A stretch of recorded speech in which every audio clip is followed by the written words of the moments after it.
కొద్ది రోజుల క్రితం జేఎన్టీయూ క్యాంటీన్లో చట్నీలో ఎలుక సంఘటన మరొక ముందే కూకట్పల్లి జేఎన్టీయూహెచ్లో మరో అంశం వెలుగులోకి వచ్చింది. హాస్టల్లో వంట పాత్రల్లో ఉన్న పెరుగును ఓ పిల్లి తాగుతున్న ఘటన కలకలం రేపుతోంది. ఇది ఆలస్యంగా వెలుగులోకి వచ్చింది. జేఎన్టీయూ విద్యార్థులకు వడ్డించే ఆహార పదార్థాలను పిల్లి తింటున్న వీడియో సోషల్ మీడియాలో వైరల్ అయింది. ఇప్పటికే పలువురు విద్యార్థులు హాస్టల్లో వడ్డిస్తున్న ఆహార పదార్థాల్లో నాణ్యత, శుభ్రత ఉండటం లేదని పలుసార్లు అధికారులు ఫిర్యాదు చేశారు. అయినప్పటికీ వారు పట్టించుకోలేదు. పైగా ఫిర్యాదులు, ఆందోళనలు చేసిన విద్యార్థులపై చర్యలు తీసుకుంటామని బెదిరింపులకు పాల్పడినట్లు విద్యార్థులు తెలిపారు. మరి తాజా ఘటనపై అధికారులు ఎలా స్పందిస్తారో చూడాలి.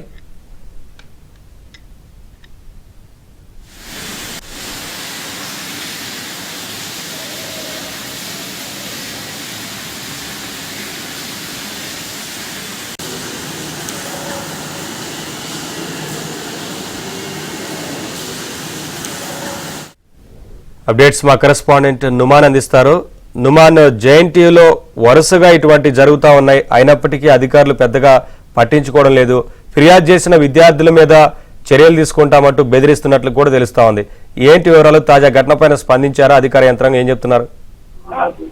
నవీన్, మరోసారి కుకట్పల్లి జేఎన్టీయూ యూనివర్సిటీలో అధికారుల నిర్లక్ష్యము బయటపడిందని చెప్పవచ్చు. ఎందుకంటే ఆ మెస్ లో పిల్లి ఆహారం తింటూ ఏదైతే ఆ వీడియో ప్రస్తుతం సోషల్ మీడియాలో వైరల్ గా మారినటువంటి పరిస్థితి. సో దీని మీద ఎన్నోసార్లు విద్యార్థులు అధికారుల దృష్టికి తీసుకువెళ్లినా, సిబ్బంది దృష్టికి తీసుకెళ్లినా కూడా పట్టించుకున్నటువంటి పరిస్థితి ఉందని కూడా అక్కడ ఉన్నటువంటి విద్యార్థులు కానివ్వండి, విద్యార్థి సంఘాల నేతలు చెప్తున్నటువంటి పరిస్థితి. సో గత వారం సుల్తాన్పూర్ జేఎన్టీయూ మెస్ లో చట్నీలో ఎలుక చక్కర్లు పెట్టినటువంటి ఘటన మరొక ముందే తాజాగా ఏదైతే ఇది హైదరాబాద్ జేఎన్టీయూ హాస్టల్ మెస్ లో ఉన్నటువంటి ఆహార పదార్థాలను పిల్లి తింటున్నటువంటి వైనం వెలుగులోకి రావడంతో దీని మీద ప్రిన్సిపల్ వివరణ కూడా విద్యార్థులు భోజనం చేశాక మిగిలిన ఆహార పదార్థాలు సిబ్బంది అలాగే వదిలివేశారంటూ కూడా అక్కడ ఉన్నటువంటి ఏదైతే అధికారులు బదిలిస్తున్నారు. సో ఆహారాన్ని భద్రంగా ఉంచేందుకు అవసరమైనటువంటి జాగ్రత్త తీసుకోవాల్సి ఉండగా సో అది కూడా అక్కడ లేనటువంటి పరిస్థితి. సో ఈ మెస్ లో గత కొన్ని రోజులుగా ఆహార పదార్థాలు అధ్వానంగా ఉంటున్నాయి. అక్కడ మెస్ నిర్వహణ కూడా దారుణంగా ఉంటుందంటూ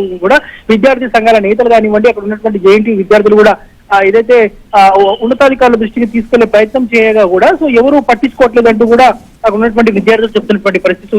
ఈ నేపథ్యంలో ఏదైతే ఈ వీడియో ఏదైతే పిల్లి ఆహారం తింటున్నటువంటి ఆ వీడియో ఏదైతే చక్కర్లు కొడుతున్నటువంటి నేపథ్యంలో సో దీని మీద మాత్రం ఇప్పటికే ఇటు ఆ ప్రభుత్వం కూడా సీరియస్ అయినటువంటి పరిస్థితి. సో దీని మీద సమగ్ర విచారణ చేయాలని కూడా ఇప్పటికే ఉన్నతాధికారులను కూడా ఆదేశించినటువంటి పరిస్థితి కూడా ఉందని చెప్పొచ్చు. సో ముఖ్యంగా ఏదైతే యూనివర్సిటీకి సంబంధించినటువంటి 2 నెలలుగా రెగ్యులర్ వైస్ ఛాన్సలర్ అందుబాటులో లేకపోవడం, ఇన్ఛార్జ్ గా ఉన్నటువంటి వీసీ ఐఏఎస్ అధికారి విద్యార్థులు కూడా అందుబాటులో లేకపోవడంతో హాస్టల్లో సమస్యలు ఎక్కడ వేసినటువంటి గొంగలి అక్కడే ఉన్నంగా మారింది. సో జేఎన్టీయూ క్యాంటీన్ లో కాలం చెల్లినటువంటి బియ్యం పిండితో ఆహార పదార్థాలు తయారు చేస్తున్న విషయంలో కూడా ఫుడ్ సేఫ్టీ కమిషనర్ తనిఖీల్లో ఇటీవల వెల్లడైంది. అయినా కూడా ఉన్నతాధికారులు దిద్దుబాటు చర్యలు తీసుకోవట్లేదంటూ కూడా విద్యార్థులతో ఆగ్రహం వ్యక్తం చేస్తున్నారు. సో ఈ ఘటన ప్రస్తుతం మాత్రమే ఇటు సోషల్ మీడియాలో ప్రస్తుతం వైరల్ గా మారినటువంటి పరిస్థితి. ఎందుకంటే గతంలో కూడా మనం చూసాం, గత వారం రోజుల క్రితము ఆ చట్నీలో ఎలుకలు పడినటువంటి సంఘటన. దాని తర్వాత ఆ ఘటన మరొక ముందే ప్రస్తుతం ఏదైతే ఈ పిల్లి ఆహారం తింటున్నటువంటి మెస్ లో ఆహారం తింటున్నటువంటి సంఘటన మాత్రం ప్రస్తుతం అయితే చర్చనీయాంశంగా మారింది. దీని మీద మాత్రం ఇప్పటికీ ఉన్నతాధికారుల నుంచి ఎలాంటి క్లారిటీ వివరణ రాకపోయినప్పటికీ బట్ జేఎన్టీయూకి సంబంధించినటువంటి ప్రిన్సిపల్ మాత్రం ఆయన వివరణ అయితే కొంత నిర్లక్ష్యంగానే ఉందని చెప్పొచ్చు. దీని మీద విద్యార్థి సంఘాల నేతలు కూడా ఆగ్రహం వ్యక్తం చేస్తున్నటువంటి పరిస్థితి ఉందని చెప్పొచ్చు. Naveen, thank you Numan.